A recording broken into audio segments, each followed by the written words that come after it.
Hello my dear friends, स्वागत है आपका आपके अपने यूट्यूब चैनल बात में घर में। मेरा नाम है सौरभ और दोस्तों सुबह के 9 बज चुके समय हो चुका है हमारी जीके बूस्ट अप सीरीज का। तो चलिए दोस्तों शुरू करते हैं आज की वीडियो। पहला क्वेश्चन हमारे सामने, महान भौतिक शास्त्री न्यूटन किस देश से संबंधित थे? हमारे पास चार ऑप्शन है, इंग्लैंड, फ्रांस, जर्मनी या फिर अमेरिका।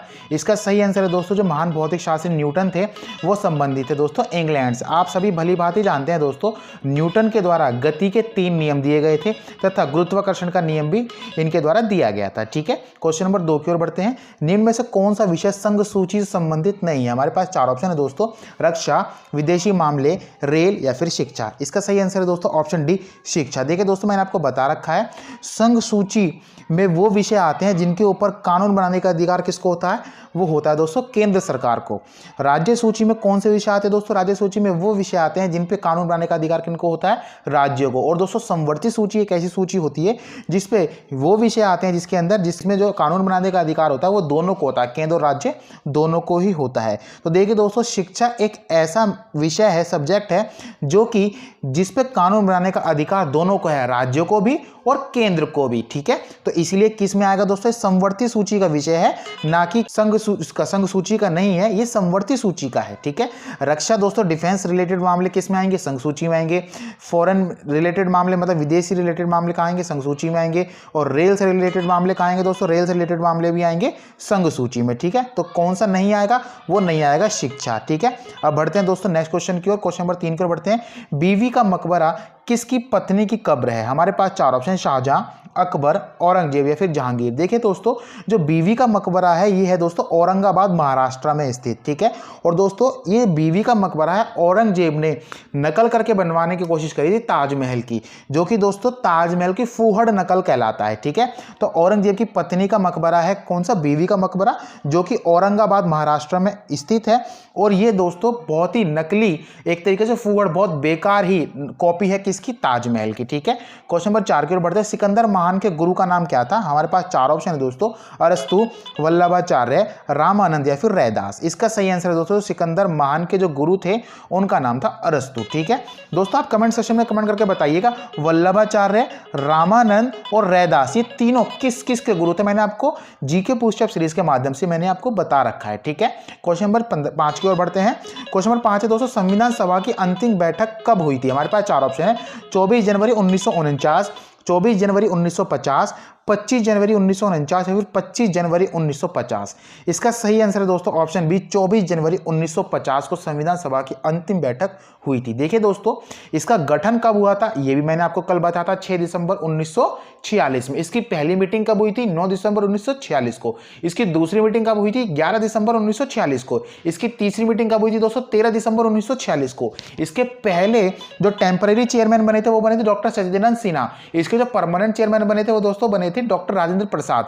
ठीक है, इतनी बातें मैंने आपको बता रखी है संविधान सभा से संबंधित। ठीक है, और इसकी आखिरी मीटिंग कब हुई थी दोस्तों? 24 जनवरी 1950 को। क्वेश्चन नंबर 6 की ओर बढ़ते हैं। संस्कृत व्याकरण के जनक के रूप में किन्हें जाना जाता है? हमारे पास चार ऑप्शन, तुलसीदास, पाणिनि, रैदास या फिर कालिदास। इसका सही आंसर दोस्तों संस्कृत व्याकरण के जनक के रूप में जाना जाता है पाणिनि जी को। और दोस्तों इन्होंने ही एक पुस्तक लिखी थी अष्टोध्यायी। ठीक है, क्वेश्चन नंबर 7 की ओर बढ़ते हैं। 1857 की क्रांति का नेतृत्व कानपुर में किसके द्वारा किया गया था? हमारे पास चार ऑप्शन है, बेगम हजरत महल, लियाकत अली, कुंवर सिंह या फिर नाना साहिब और तात्या टोपे। इसका सही आंसर दोस्तों ऑप्शन डी, नाना साहिब और तात्या टोपे के द्वारा ही कानपुर में 1857 की क्रांति का नेतृत्व किया गया था। देखिए दोस्तों, आपको कमेंट सेक्शन में कमेंट करके बताना है बेगम हजरत महल, लियाकत अली और कुंवर सिंह के द्वारा कहां पे 1857 की क्रांति का नेतृत्व किया गया था।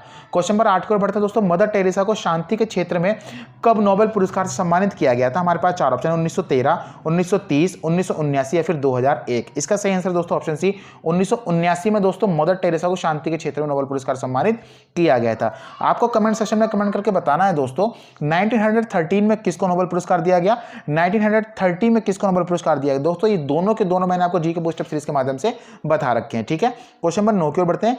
बेटी बचाओ बेटी पढ़ाओ कार्यक्रम की शुरुआत कब की गई थी? हमारे पास चार ऑप्शन है, 2 अक्टूबर 2014, 28 अगस्त 2014, 22 जनवरी 2015 या फिर 26 जनवरी 2015। इसका सही आंसर दोस्तों ऑप्शन सी, 22 जनवरी 2015 को स्टार्ट किया गया था दोस्तों बेटी बचाओ बेटी पढ़ाओ कार्यक्रम। दोस्तों आपको कमेंट सेक्शन में कमेंट करके बताना 2 अक्टूबर 2014 को कौन सा कार्यक्रम की शुरुआत की गई थी और ऐसे ही 28 अगस्त 2014 को कौन से कार्यक्रम की शुरुआत की गई थी। मैंने आपको ये दोनों के दोनों जीके बूस्टअप सीरीज के माध्यम से बता रखे हैं। अगर आप जीके बूस्टअप सीरीज को देखते हैं तो 100% डेफिनेटली आप इसका आंसर दे पाएंगे। ठीक है, क्वेश्चन नंबर 10 की ओर बढ़ते हैं। ग्रहों के गति के नियम किसके द्वारा दिए गए थे? हमारे पास 4 ऑप्शन है, कोपरनिकस, जॉन केपलर, कोलंबस या फिर पाइथागोरस। इसका सही आंसर है दोस्तों ऑप्शन बी, जॉन केपलर के द्वारा दिए गए थे दोस्तों ग्रहों की गति के नियम। दोस्तों कोपरनिकस के द्वारा क्या किया गया था, कोलंबस के द्वारा क्या किया गया था और पाइथागोरस के द्वारा क्या किया गया था? आप इन तीनों के बारे में कमेंट सेक्शन में कमेंट करके बताइएगा। क्वेश्चन नंबर 11 की ओर बढ़ते हैं दोस्तों। शहद का मुख्य घटक क्या होता है? हमारे पास 4 ऑप्शन है, ग्लूकोज, फ्रक्टोज, माल्टोज या फिर सुक्रोज। इसका सही आंसर दोस्तों शहद का मुख्य घटक जो होता है वो होता है दोस्तों फ्रक्टोज। ठीक है, क्वेश्चन नंबर 12 की ओर बढ़ते हैं। लघु रेडियो तरंगों मतलब कि शॉर्ट रेडियो वेव्स की खोज किसके द्वारा की गई थी? हमारे पास 4 option, W Markovnikov, William Herschel, William Röntgen या फिर हेनरिक हर्ट्ज। इसका सही आंसर दोस्तों ऑप्शन डी, हेनरिक हर्ट्ज के द्वारा दोस्तों शॉर्ट रेडियो वेव्स की खोज की गई थी। दोस्तों डब्ल्यू मार्कोनी के द्वारा, विलियम हर्शेल के द्वारा और विलियम रॉन्टजन के द्वारा। देखिए दोस्तों मैं आपसे बार बार इसलिए पूछ रहा हूं ताकि आपको वो पक्के हो जाए, वो बार बार आप रिमाइंड करते रहे अपने दिमाग में और ये एग्जाम में आते आते क्वेश्चन गलत ना हो। इसलिए दोस्तों ये सब मैंने आपको पढ़ा रखा और मेरा हक बनता है आपसे पूछने का कि आपको ये याद है या नहीं। ठीक है, आप कमेंट सेक्शन में कमेंट करके बताइएगा दोस्तों इनके बारे में, इन्होंने किस चीज की खोज की थी या फिर इन्होंने किस चीज का सिद्धांत दिया था। आप कमेंट सेक्शन में कमेंट करके बताना। क्वेश्चन नंबर 13 की ओर बढ़ते हैं दोस्तों। निम्न में से कौन सा खिलाड़ी टर्मिनेटर के उपनाम से प्रसिद्ध हुए थे? हमारे पास 4 ऑप्शन, हरभजन सिंह, पेले, अनिल कुंबले फिर मिल्खा सिंह। इसका सही आंसर दोस्तों ऑप्शन ए, हरभजन सिंह। ठीक है, क्वेश्चन नंबर 14 की ओर बढ़ते हैं। रामकृष्ण परमहंस का मूल नाम क्या था? हमारे पास 4 ऑप्शन, रत्नाकर, देवव्रत, गदाधर या फिर विष्णुगुप्त। इसका सही आंसर दोस्तों रामकृष्ण परमहंस का जो मूल नाम था वो था दोस्तों गदाधर चट्टोपाध्याय। ठीक है, क्वेश्चन नंबर 15 की ओर बढ़ते हैं। जनसंख्या की दृष्टि से भारत का सबसे छोटा राज्य कौन सा है? हमारे पास 4 ऑप्शन है, गोवा, सिक्किम, अरुणाचल प्रदेश या फिर त्रिपुरा। इसका सही आंसर है दोस्तों जनसंख्या की दृष्टि से भारत का सबसे छोटा राज्य है वो है दोस्तों सिक्किम। ठीक है, सिक्किम की जो जनसंख्या दोस्तों 6,10,570 है और दोस्तों मैंने आपको कल ही बताया था क्षेत्रफल की दृष्टि से सबसे छोटा राज्य कौन सा, वो है दोस्तों गोवा। ठीक है, क्वेश्चन नंबर 16 की ओर बढ़ते हैं। आई डेयर नामक पुस्तक किसकी आत्मकथा है? हमारे पास 4 ऑप्शन है, किरण बेदी, रोज मिलन बैथ्यू, लक्ष्मी नारायण पंडित या फिर सरोजनी नायडू। इसका सही आंसर दोस्तों ऑप्शन ए, किरण बेदी की आत्मकथा है आई डेयर।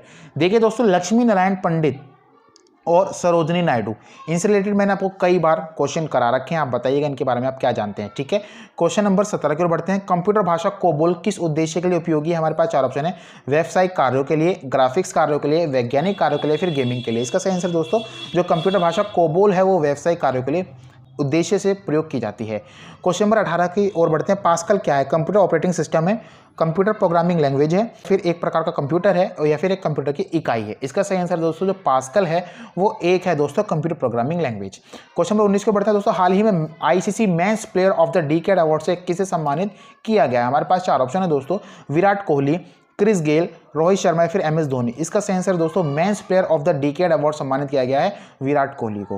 क्वेश्चन नंबर 20 को बढ़ते हैं। हाल ही में तरुण गोगोई किस राज्य के पूर्व मुख्यमंत्री थे जिनका हाल ही में निधन हो गया? हमारे पास 4 ऑप्शन दोस्तों, राजस्थान, मध्य प्रदेश, असम या फिर बिहार। इसका सही आंसर दोस्तों ऑप्शन सी, असम के पूर्व मुख्यमंत्री थे दोस्तों तरुण गोगोई जो कि इंडियन नेशनल कांग्रेस पार्टी से संबंधित थे।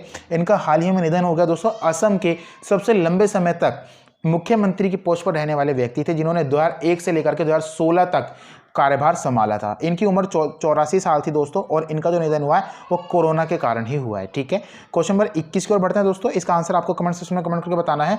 द्रोणाचार्य पुरस्कार की शुरुआत कब की गई थी और किसे प्रथम द्रोणाचार्य पुरस्कार सम्मानित किया गया? दोस्तों कल हमने आपसे पूछा था किस ग्रंथि को मास्टर ग्रंथि के नाम से जाना जाता है? इसका सही आंसर था दोस्तों पिट्यूटरी ग्लैंड को जाना जाता है दोस्तों मास्टर ग्रंथि के नाम से, क्योंकि दोस्तों लगभग 7 ग्रंथियों को कंट्रोल करते हैं पिट्यूटरी ग्लैंड। और दोस्तों अगर आपसे पूछ लिया जाता है सुपर मास्टर ग्लैंड के नाम से किसको जाना जाता है तो वो होता है दोस्तों हाइपोथैलेमस। हाइपोथैलेमस को दोस्तों सुपर मास्टर ग्लैंड के नाम से जाना जाता है। क्यों? क्योंकि ये पिट्यूटरी ग्लैंड को कंट्रोल करती है। पिट्यूटरी ग्लैंड मास्टर ग्लैंड कहलाती है क्योंकि वो 7 ग्रंथियों को कंट्रोल करती है और सुपर मास्टर ग्लैंड हाइपोथैलेमस कहलाती है क्योंकि सुपर मास्टर ग्लैंड इसलिए कहलाती है क्योंकि यह पिट्यूटरी ग्लैंड को कंट्रोल करती है। ठीक है, इसका जो सबसे बेहतरीन आंसर जो दिया गया था दोस्तों आप देख सकते हैं नीलम जी के द्वारा दिया गया है। आप भी अपने आंसर को इसी तरह मेंटेन करने की कोशिश किया कीजिए। आज की वीडियो यहाँ पे समाप्त होती है दोस्तों। आपको वीडियो कैसी लगी कमेंट सेक्शन में कमेंट करके जरूर बताइएगा, हमें आपकी कमेंट का इंतजार रहेगा। चलिए दोस्तों विदा लेते हैं, आपसे मिलेंगे अपनी नेक्स्ट वीडियो में। थैंक्स फॉर वॉचिंग गाइस, जय हिंद जय भारत।